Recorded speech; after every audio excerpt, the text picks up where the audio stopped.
Welcome back to a brand new video, brand new week. It's Monday and it's currently 10:05 in the AM. If you're new here, welcome to the channel. My name is Kevon Roach and this is a place where I share what it's like being a full-time trader. Just documenting my journey, man. Just documenting my journey. Last week, if you watched the most previous video that I uploaded, you'd see that I got stopped out of this trade right here for almost nothing. I lost on the trade, but it didn't go anything over my stop loss. It just whipped me out by a pip, go straight back up and hit TP at the end of the day. During the video I said that would suck, but realistically seeing it play out, I was just like, yeah, whatever. Today, however, I don't have a trade as yet. Let me just smile enough. But we are looking for a potential long. As long as I can see enough confirmation to go long, then yeah, I'm bullish right now in the market. And this is the situation right now. That's how it's looking. I just thought I should come in, give you a quick update. You know how we go. And once I have a trade, I'll come back and fill you in on the progress of that. Brand new day. We're here, Tuesday, and it's 8:57 in the AM, and the price at the charts are already looking fiery. I don't know if there's some type of news announcement. I don't check news anymore, which is debatable. Some people see the benefit in news, while others don't. Scalpers mostly see the benefit in news, but I'm not a scalper. So if you can see there on the chart, let's start with US30, right? So for the entirety of yesterday, I did not find any trades. So this was on Friday's trade. So Monday, I didn't have any trades. When we look on the hourly, there was no retracement to actually give me any move unless I took this one at 10 AM, but it didn't fit my confirmation. So I just didn't enter the trade. All that happened yesterday, and then we're here now. This is the ATM candle. So as you know, I only look for trades after 9:30. So all this price action don't mean jack squiddly diddle to me. But if we could just zoom out and have a scroll through the Forex peers that I've been looking at, that I started marking up some charts on and so on, it hasn't been that bad. If we start here on GU, just real quick, we can just run through this here real quick. We have this loss on GU, missed trade here on GU. Price didn't actually come back down to tag me in on that one. Then we had this one here, which was a smooth win.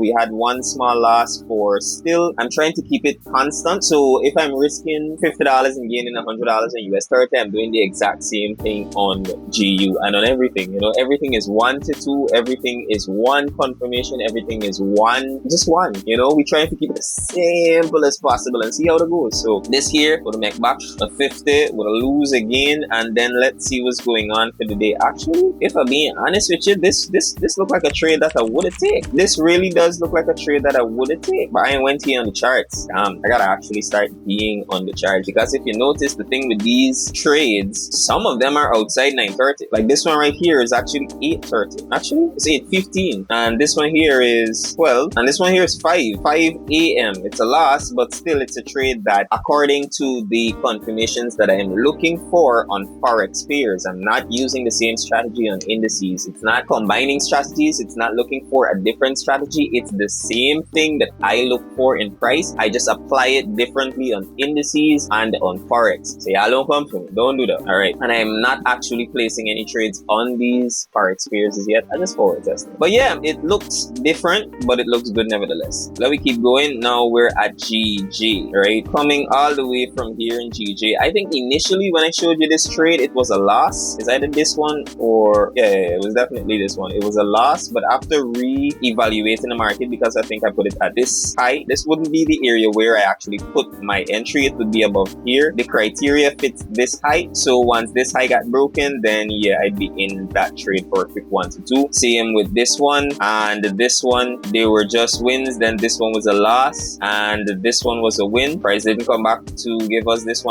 entry right here on Friday, and we've had no more trades ever since. I don't see anything actually fitting my confirmation. So keeping it flowing, we're moving over to Euro USD now. And honestly, me even know this one was a win, but hey, Euro, it surprised me.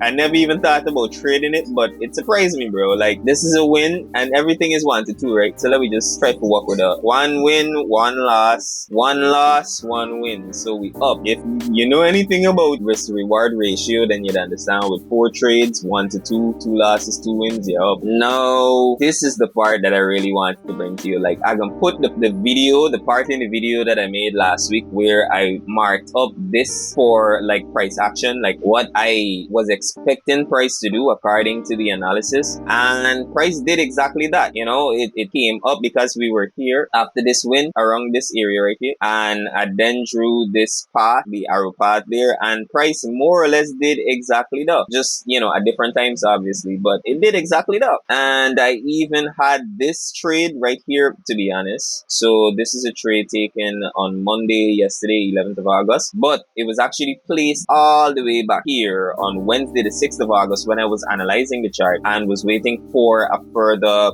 break of that specific low. So it actually happened. It just, you know, on a different date, and that's really, really, really nice to see that what I thought to be my understanding of how I could apply my own strategy that I've been using all this time, but on Forex peers, is working. You know, it's good to see. So yeah, but then again, I'm still paper trading. I am still forward testing. It's not actual revenue, so I can't say that this is profitable until I actually try it for myself. But this is good. This is good results, bro. This is good results. And then finally, we have the USD CAD. Now, USD CAD here, I can't really say that it's going good. I can't really say going bad, because I want to say it's different because the way it's moving compared to the other peers that I've analyzed and back tested, it's really different. You know, I win some, I lose some, but I apparently lose more on USD CAD, but it still gives some real nice setup. But I had 1 win, 2 win, 1 loss, and a missed trade, which looked like price come real close there this morning, but yeah, had other plans. It's still, you know, a pair to keep my eye on. I might be taking more trades on Euro USD and GBP JPY than GU and USD CAD, but hey, it's still good to have them in the watch list just in case. You know, I'm mainly focusing on US30 for right now, but regardless of all them nice moves, I am just gonna be watching US30. If I don't find a trade in US30, then once I start trading these Forex peers, then I'm gonna be, you know, looking for a position on it. But something that I will be doing in the new month, actually not the new month, by October, because I did say I'd give myself 2 months of forward testing and back testing before I actually start placing trades on the Forex pairs. But once I start, I'll create a separate account, deposit into that separate account, and use that account for Forex only, and then I'll have an indices only account as well. And in the future, I am going to be saying it, and you will be hearing it first. I'm gonna start back trading gold. Like, I can't call myself a trader and I'm frightened to trade stuff, bro. Because this will come down to the end of the day. It's not me and gold get beef, or me respecting gold or any of these other decorative things I've, you know, tried to describe it as in the past. It's just frightening. It's this fear, this pain, raw fear of gold. But in the future, we can deal with that. I'm gonna create a separate account for gold, for Forex, and for indices. And that way, I'll be able to better track the results and probably either include or eliminate different periods. Because the reality is, on the indices, using the approach that I use, I will not find a trade every day, but that doesn't mean that I can't find a trade every day, because I can still use the same approach on other instruments that it works on and be able to secure a winning or losing trade. But at the end of the year, doubling the amount of wins that you have and doubling the amount of losses that you have when you keep a constant 1-2 risk to reward ratio can only mean you win. So I'm gonna take that step, not a risk, it's just a step of being more attentive to the charts and being able to focus and find a trade every day. So yeah, still documenting the journey. Y'all can see how it goes. You know, every single soling thing that I've done thus far, you've seen what changes were beneficial and what changes were not. Like, we hope that this one is going to be beneficial, and if not, then we always have the system to go back. Right now, as you already know, I don't have a trade, so I'm going to come back and give you an update once I find a position. So we are back. It is currently, wait, what day is it? Wednesday. Yes, Wednesday, the 13th of August. Currently 10:45 in the AM. We're back with it. Look, it's Wednesday, the middle of the week, and I had no trades. So I have a buy limit set finally on US30, and the price, it didn't even tag me in. It tagged me in on Trading View, as you can see there on the hourly and on the hourly here. And when we drop down to the 15 minute, see, it looked like it tagged me in right there, right? It looked like it give a little some, but no. On the prop firm, both accounts, I zoom this in so you can't see the balance. None of the accounts, I have no open positions, or I can just zoom into the open positions. I have none. Even here on the personal account, there's absolutely nothing. You see just pending. But whatever, I'm here, I'm watching it. I am not going to enter prematurely. I'm only going to enter at the position where I set it. If it come down and tag me into the trade, then fine. If I take a loss, then the loss would be smaller than if I entered it prematurely. So that's also a win for me, and it's also keeping the risk constant. I'm always aiming for 1 to 2, risking the same thing. So at the end of the month, the results must reflect that. So let's see how this goes.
We're back. It's Thursday, brand new day, and I don't know if you've seen, but we won that trade. Let me show you again, brethren. Let me show you again. Yesterday's trade was a win. I showed the recording, but the recording stopped halfway because I started having internet issues, and this trade was taking a year and a day to complete. So I recorded as much as possible of it, and then this is the end result of how the trade went. So I didn't see all of this because I'm monitoring the charts on the hourly. So all of this nice, that, or at least that's why I can call it now, since I don't trade on the 15 that much anymore. All of this nice was avoided. So all the ups and downs, I didn't really care. It just looked like one candle just going up and coming back. But it was a win, which was good. Grateful for that. And today we also have a trade there. I'm going to be honest, I kinda missed the direct entry because it's supposed to be a buy limit on the close of the 9 a.m. candle, which was this one right here. But this candle was very bullish up until the last like 5 minutes of the hour. So, didn't expect it. So I didn't have that buy limit placed upon the candle close. We had the 50% retracement into the 9 a.m. candle, and then we were up in good profit, to be honest. But before we had that push up, I entered the trade just a little bit late, which is kind of gonna make it 1-to-1, but I reduced the lot size, and it's a little bit over 1 to 1. Might be 1 to 1.5 or a little shorter than that. But I also have a buy limit placed at the actual entry where I'm supposed to be entering this trade. So if price come down and tag there, then I'm going to be in on 2 positions. It would amount to the same risk because the first entry is a reduced risk. So if that one alone is tagged and goes to take profit, then I'll make less than I usually make. However, if price goes down and tag the other one and go straight to stop loss, I would lose the same amount that I usually lose. The only way I'll win the same amount that I usually win is if this price now comes back and tag me on the entry. It means that I'm at a disadvantage because if it goes in my favor, I earn less than I usually earn, which will affect my results. And if it goes against me, I lose the same amount that I would usually lose, which does not affect my results, but it still affects the trade because my entry was not where my entry is supposed to be. This is the situation with the trade. As you already know, I ain't gonna keep you all here and ramble on. So I'm gonna come back and give you the update once the price gets to any of the areas of interest. I don't know if this one's gonna be a win or not. We only took 1 trade for the week. This is the 2nd trade for the week. If this one loses, then we still up 70 points. If it wins, then we're up 280 for the week. So that is cool. That is okay with me. And yeah, anyways, I'll come back and fill you all in once I get to any of the areas of interest. So we're back. It's nighttime. Actually coming and recording at night. Why not? And we lost that trade. As you can see there on the screen. It's not the fact that we lost the trade. Actually, you know where's the hurtful part. The fact that we lost this trade and then went all the way beyond TP. So yeah, it's one of them trades where taken early. And we went all this way up in profit actually. When we dropped down to the 15 minute, we'll see it with a little bit more detail. I got tagged into the trade on, I believe, this first candle. Right here. Within the second candle right there. And then we went all this way, but retraced a little bit beyond stop loss, which I'm still very grateful for this last, to be honest. I'm glad that I had no stop loss. I wouldn't want it any other way. But, it has happened and it is still bite. But I accept it because we still up for the week. So I won a trade yesterday, which happened to be the first trade I took for the week since last Friday. So the fact that we win yesterday, which is 140 pips and lost 70 pips right here, I am still up on the 10k flash and on my personal account, and still up on the 20k account for the week. Still enjoy that winner, but yeah, it's still a little annoyed about the stop loss that it hit, but you can't do nothing about it, man. Them things happen. There's a part of what makes it profitable. These type of losses, So I'm glad I got the right direction. It's just a little bit more leeway, but I ain't willing to give it up because some days you might want to give it more risk after already being in the position. That means you cannot change your lot size. You could only change the placement of your stop loss. Some persons might want to remove the stop loss to give it more room. And sometimes you can verify if a line,